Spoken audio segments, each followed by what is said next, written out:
자, 앞으로 이제 이번 주와 다음 주 제가 숨이라는 주제로 이렇게 2주 동안 설교를 이렇게 진행을 합니다. 많이 기대해 주시고 또 기도해 주시면 좋겠습니다.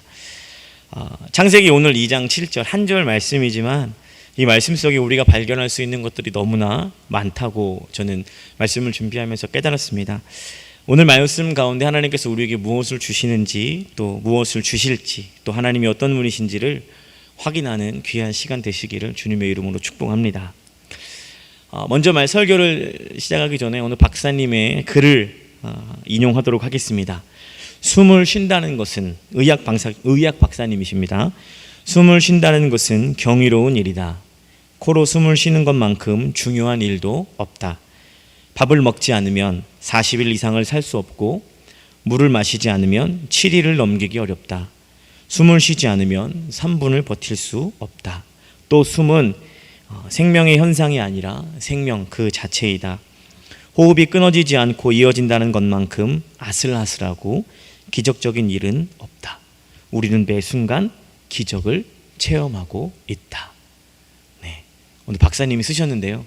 이제 설교를 준비하다가 참 이 말이 너무 이렇게 와 닿더라고요. 이 박사님이 하신 말씀처럼 우리가 평소에 숨을 쉰다는 것은 우리가 잘 인식하지도 못할 뿐더러 숨을 쉴 때마다 내가 숨을 쉬는 것이 기적이구나 라고 생각하지도 않습니다. 물어볼까요? 여쭤볼까요? 혹시 오늘 이렇게 숨을 쉬면서 사셨는데 내가 숨을 쉬면서 살면서 내가 기적을 경험하고 있구나 생각해 보신 적 있으신 분, 제가 손들라고 말씀을 하지 않고 마음속으로 손을 한번 들어보시도록 하겠습니다. 이 무슨 말이냐면 우리는 숨을 쉬는 거에 대해서 이게 큰 가치를 두고 있지 않다라는 거죠. 너무 일상적이고 너무 자연스럽기 때문에 사실 숨을 쉬는 것만큼 우리에게 중요한 일은 없습니다. 그것이 굳이 글이 아니어도 우리는 알고 있죠. 그러나 그게 너무 일상적이기 때문에 익숙하기 때문에 거기에 대한 중요성을 잘 모를 뿐입니다.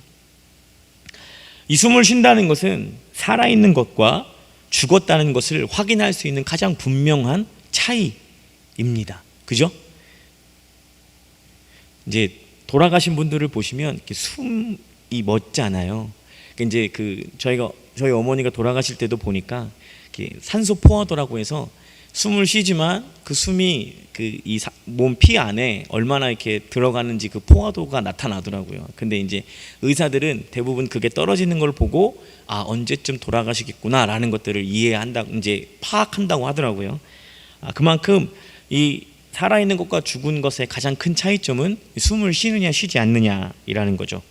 우리가 살아있음과 죽음의 차이를 확인하는 시작점이 어디로부터 올라가야 되냐면 오늘 우리가 이 글을 읽은 창조대로 거슬러 올라가야 합니다. 그때부터 숨을 쉬는 것과 또 숨을 쉬는 것으로 살아있는지 죽었는지를 확인하는 아주 중요한 그런 시작점을 확인할 수 있습니다.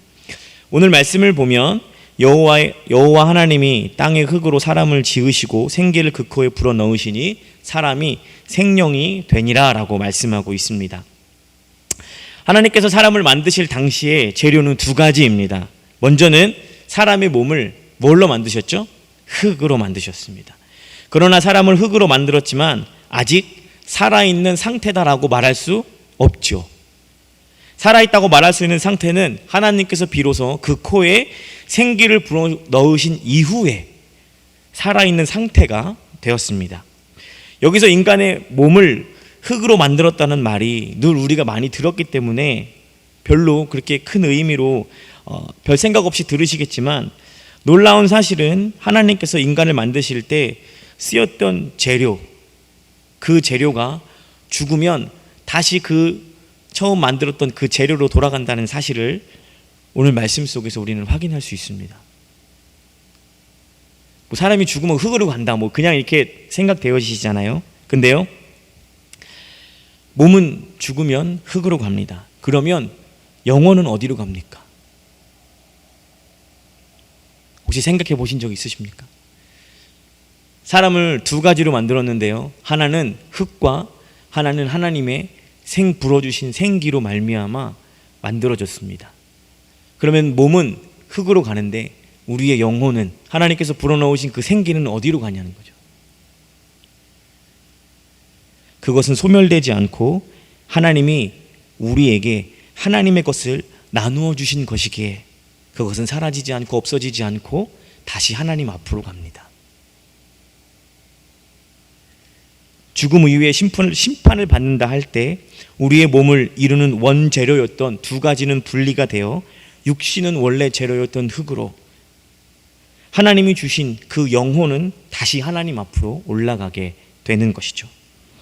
이렇게 하나님께서 인간을 창조하실 때 주셨던 것 중 가장 중요한 것이 바로 숨, 즉 생기입니다.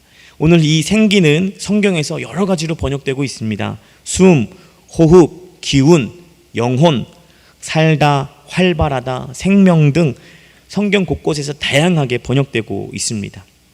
근데 오늘 이 생기는 복수형으로 쓰였어요. 그래서 생명의 기운, 생명력 이렇게 해석할 수 있습니다.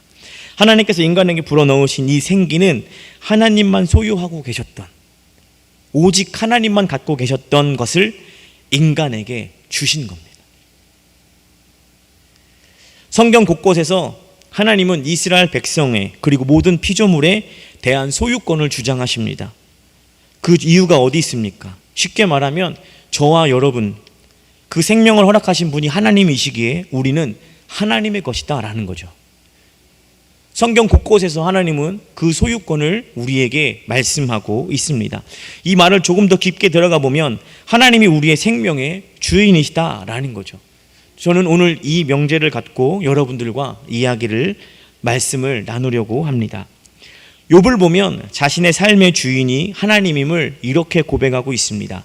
욥기 1장 21절을 보면 이르되 내가 모태에서 알몸으로 나왔은즉 또한 알몸이 그리로 돌아가올지라 주신 이도 여호와시요 거두신 이도 여호와시니 여호와의 이름이 찬송을 받으실지니이다 라고 욥이 고백하고 있습니다. 이 고백이 참 귀한 고백인 이유는 뭐냐면 욥의 모든 것이 사라진 이후에 여전히 하나님이 자신의 주인이라는 고백이기 때문에 그 고백이 귀합니다. 다시 창조 때로 돌아가서요. 창조의 기사를 보면 하나님은 온 우주 만물을 말씀으로 만드셨습니다.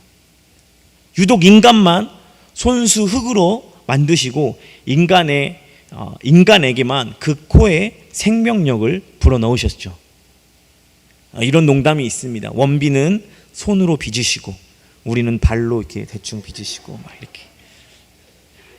아니에요. 다 똑같이 손으로 빚으셨어요. 그냥 하는 농담이에요. 하나님께서 우리 인간에게 그렇게 생명력을 넣으신 이유가 무엇일까 생각해 보면 사람은 하나님의 특별한 관심과 사랑의 대상이기 때문에 그렇습니다. 이런 사실은 창조의 기사에서만 확인할 수 있는 것이 아니라 여러 가지 말씀도 있지만 다른 창조의 기사 창세기 1장 26절을 보시면 이렇게 나옵니다. 우리 자막을 보고 같이 한번 읽어볼까요? 시작. 하나님이 이르시되 우리의 형상을 따라 우리의 모양대로 우리가 사람을 만들고 그들로 바다의 물고기와 하늘의 새와 가축과 온 땅과 땅에 기는 모든 것을 다스리게 하자 하시고 26절에서 확인할 수 있는 것은 오직 인간만을 하나님의 형상대로 지으셨다라는 것입니다. 다른 피조물들에게는 허락하지 않는 창조자가 주시는 특권이 인간에게만 있는 거죠. 이것은 무엇을 얘기하는 겁니까? 하나님의 특별한 관심과 사랑이 누구에게 있다? 사람에게 있다는 거죠. 성경 전반에 걸쳐서 하나님은 인간을 향한 하나님의 관심과 사랑을 확인시켜주고 계십니다. 요한복음 3장 16절 하나님이 세상을 이처럼 사랑하사 독생자를 주셨으니 이는 그를 믿는 자마다 멸망하지 않고 영생을 얻게 하려 하심이라. 우리를 얼마나 사랑하셨는지 자신의 하나뿐인 아들을 주셨다라고 성경은 증언하죠. 또 요한일서 4장 10절입니다. 사랑은 여기 있으니 우리가 하나님을 사랑한 것이 아니요 오직 하나님께서 우리를 사랑하사 우리 죄를 위하여 화목제로 그 아들을 보내셨음이니라 라고 말씀하고 있습니다. 하나님이 우리를 먼저 사랑하신 것입니다. 그리고 그 사랑을 먼저 시작하신 것이죠. 하나 더 보면 로마서 5장 8절 말씀입니다. 우리가 아직 죄인 되었을 때에 그리스도께서 우리를 위하여 죽으심으로 하나님께서 우리에 대한 자기의 사랑을 뭐 하셨다고요? 확증하셨다라고 얘기합니다. 하나님의 사랑은 우리가 죄인이었을 때에도 끊기지 않고 끊어지지 않고 계속되었다는 것을 로마서는 증언하고 말씀하고 있습니다. 하나님 여러분들을 얼마나 사랑하시는지 아시겠죠? 창조의 기사에서 뿐만이 아니라 성경 전체에서 하나님께서 우리를 얼마나 사랑하시는지를 곳곳에서 보여주고 계세요. 제가 뭘 말씀드리고 싶은 거냐면 하나님께서는 우리를 너무 사랑하셔서 다른 피조물에게는 없는 영혼이라는 생명력을 주셨다라는 것입니다. 그뿐만이 아니라 우리를 너무 사랑하셔서 우리에게 하나님의 전부인 유일한 아들까지 내어주셨다라는 사실입니다.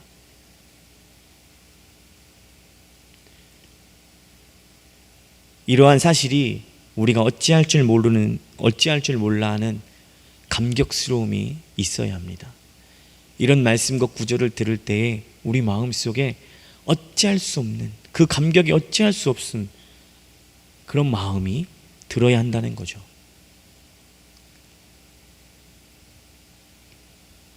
왜 그러냐면 나 같은 것에게 굳이 그렇게 하실 필요가 있었을까라고 생각해 본다면, 그죠?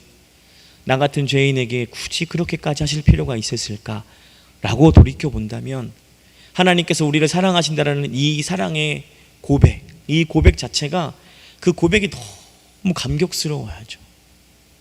감사해야 하고 몸둘 바를 몰라야 합니다. 우리의 삶의 어떤 부분도 하나님을 만족시키지 못했고 어떤 조건이 없음에도 하나님은 우리에게 생명을 주시고 아들을 보내신 것은 사실 하나님께서 우리를 사랑하신다는 그 이유 하나 때문입니다. 오직 하나, 우리를 사랑하시는 것 때문에 이렇게 하시는 겁니다. 만약 지금 저와 여기 계신 분들의 신앙생활에서 이런 하나님의 어마무시한 사랑에 대한 감격이 사라졌다면 다시 회복해야 되지 않을까요? 그 감격이 없다는 것 자체가 어떤 문제가 있지는 않을까요? 이렇게 하나님께서 우리를 사랑하셔서 자신의 모든 것, 영혼을 주시고 아들을 주시고 모든 것을 주셨는데 원색적인 질문이지만 우리의 삶은 우리에게 모든 것을 주신 하나님을 위해 살아가고 있습니까? 아니면 하나님 외에 다른 무엇을 쫓아가며 살아가고 계십니까? 하나님께서 우리에게 원하시는 것은 그저 하나님의 말씀 앞에 순종하는 모습으로 삶을 살아가기를 원하시는데 우리의 삶은 하나님이 원하는 방향보다 내가 원하는 방향대로 살고 있진 않은지 나를 점검해 볼 때가 아닌가 싶습니다. 이 말씀을 준비하고 묵상하던 때, 이 말씀은 제가 이제 한 3주 전에 다 이미 써놨고요. 말씀을 묵상하던 때에 저희 이제 교구 성도님이 이렇게 식사를 섬겨주신다고 이렇게 하셔가지고 같이 이제 안산시 외곽으로 이렇게 식사를 하러 나갔는데요. 참 안타까운 것은 그 식사 장소에 이제 그 밥집이 있고요. 밥집 옆에 이렇게 커피숍이 붙어 있는 데였어요. 너무나 많은 사람들이 그곳에 모여 있더라는 거죠. 마스크도 쓰지 않은 채. 정말 많은 생각과 고민을 하게 되었습니다. 왜 제가 그런 고민을 했는지 제가 말을 하지 않아도 여러분들은 아실 겁니다. 우리는 말씀을 듣거나 기도할 때, 찬양을 부를 때 예수 그리스도가 살아가던 그 모습대로 우리가 살아가겠노라라고, 따라 살겠노라라고 고백하고 이야기를 합니다. 그러나 실제로 우리의 삶을 돌아보면 예수님께서 질타하시고 반대하셨고 혼내셨던 바리새인과 서기관들처럼 그렇게 살아가고 있지 않은지 오늘 좀 돌아보시는 시간이 되었으면 좋겠습니다. 우리에게 생명을 주셨고 호흡하게 하셨고 매 순마다 하나님이 허락하신 삶을 기적처럼 영위해 나가면서도 그렇게 하나님께 받은 것이 많으면서도 우리는 과연 누구를 위해 살까요?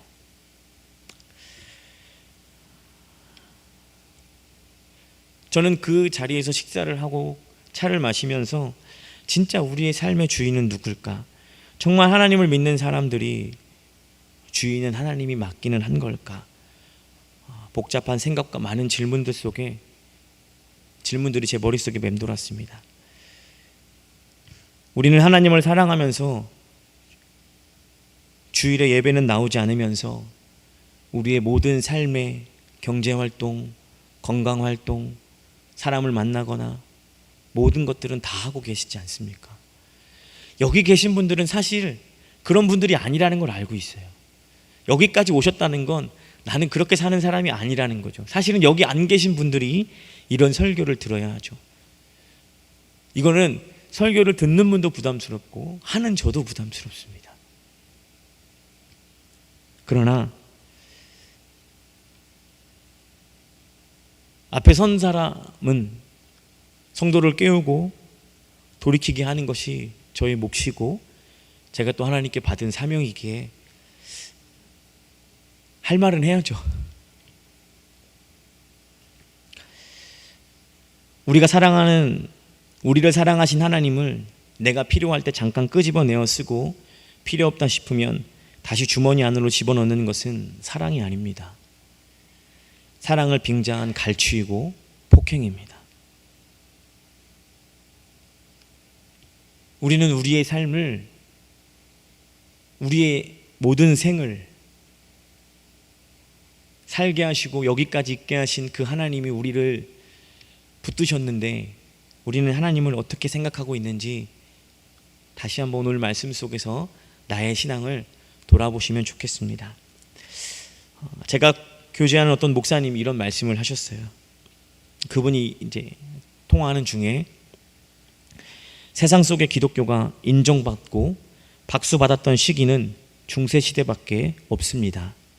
이 말은 기독교가 세상에서 인정받았던 시대가 아주 짧게 있거나 아니면 거의 없었다는 것을 교회 역사 안에서 확인시켜주는 말입니다. 이 말은 코로나가 아니더라도 기독교는 세상에서 일거수일투족 지탄받아왔다는 이야기입니다. 우리가 오해하는 것 중에 교회 다니는 사람은 다르다라는 말을 듣는 것이 예수를 믿는 목적으로 오해할 때가 있습니다. 그러나 기독교인은 역시 다르다라는 말을 듣는 것이 예수를 믿는 목적은 아닙니다. 세상 자체가 하나님의 빛의 자녀들에 대하여 박수 쳐주지 않는다는 사실을 분명하게 인식해야 합니다. 자기는 모든 경제활동, 만남, 식사를 다 하면서 유독 교회만 나오지 않는 사람은 마치 교회를 걱정하는 척 자기를 합리화하는 사람은 아닌지 돌아봐야 할 때가 아니겠습니까? 어떤 목사님과의 대화 속에서 코로나19 사태를, 이제 담임 목사님이신데요, 코로나19 사태를 겪으면서 본인 교회의 성도들의 신앙의 어떤 그 모습들과 누구를 정죄하고자 함이 아니라 우리의 신앙을 다시 한번 이때 돌아보는 계기가 되어야 한다라는 어떤 말씀을 드리기 위해서 제가 인용한 거죠. 우리의 중심은 과연 누구를 바라보고 있는가, 어디를 향해 있는가를 확인하는 거죠. 정말 내 주인이 나입니까? 아니면 하나님이십니까? 나를 위해 살면서 내 주인이 하나님이십니다 라고 이렇게 고백하고 착각하고 있진 않은지 돌아보시면 좋겠습니다. 성경은 이 부분을 아주 단호하게 이렇게 말하고 있습니다. 갈라디아서 6장 8절에 보시면 자막을 보면서 같이 한번 읽어보겠습니다. 시작. 자기 육체를 위하여 심는 자는 육체로부터 썩어질 것을 거두고 성령을 위하여 심는 자는 성령으로부터 영생을 거두리라. 우리가 무엇을 위해 심고 있는지 예수께서 다시 오실 때 우리의 중심을 보고 확인하신다고 말씀하셨습니다. 평가하신다라고 말씀하셨어요. 그러나 그때까지 갈 필요도 사실은 없습니다. 우리가 무엇을 위해 살아가고 있는지 우리의 삶의 모습과 우리의 기도와 우리의 삶의 방향성을 보면 우리는 알 수 있습니다. 말씀의 결론을 맺으면서 맨 앞에 앞서서 소개했던 박사님의 글을 한 번 더 읽어드리도록 하겠습니다.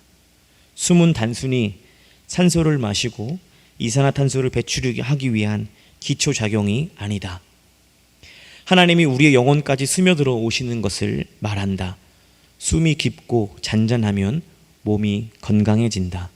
그 숨이 예수 그리스도의 말씀과 함께 밀려오는 영적인 호흡이라면 몸뿐만이 아니라 영원히 숨 쉴 수 있는 생명까지 얻는 것이다.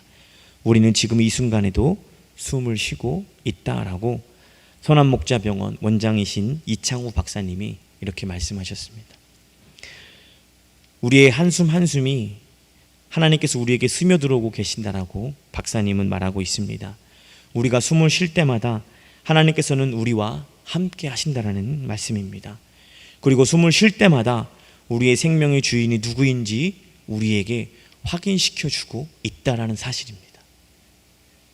아무것도 아닌 한 번에 숨을 내쉬고 들여 마시는 숨이지만 우리가 그 숨을 내쉬고 들여 마실 때 우리의 생의 주인이 누구인지, 우리의 삶의 주인이 누구인지 우리는 매번 확인해야 한다는 사실입니다.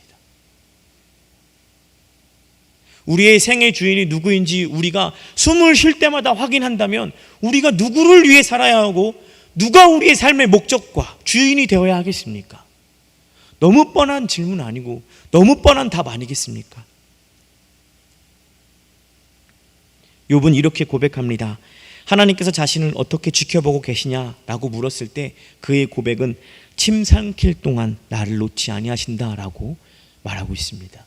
하나님이 스토킹이나 집착이 아니라 그분이 우리를 얼마나 사랑하시는지, 우리를 놓지 않고 얼마나 사랑하시는지 마치 우리가 침 삼킬 동안도 우리를 놓고 계시지 않는다라고 말씀하고 계시는 거예요. 하나님께서 우리에 대한 사랑은 관념적 사랑이 아니라요, 역사가 증명하는 사랑입니다. 우리를 얼마나 사랑하셨는지 우리가 머릿속으로 생각하는 어떤 도파민이 나와서 사랑하는 그 사랑의 감정이 아니라 역사가 우리에게 증명하고 있는 사랑이라는 거죠. 그렇다면 우리의 삶은 어떻게 살아야 합니까? 우리의 인생의 목적은 무엇이 되어야 합니까? 누가 말하지 않아도 우리 스스로 깨닫고 느끼며 알게 될 것입니다. 사랑하는 성도 여러분, 우리의 생을 시작하게 하신 하나님이십니다. 우리의 생이 시작되게 하신 분이 하나님이십니다. 흙덩어리에서 생명력을 주셨을 뿐만 아니라 침 삼킬 동안 우리를 잠시도 놔두지 않는 그분의 사랑 안에서 나는 과연 내 중심은 하나님을 향하고 있는지 아니면 내가 내 인생의 중심인지를 확인하는 귀한 시간 되시기를 주님의 이름으로 축복합니다. 호흡이 있는 날 동안 최선을 다해서 하나님이 주신 생명의 소임을 다하며 살아가시는 저와 여러분 되시기를 주님의 이름으로 축복합니다.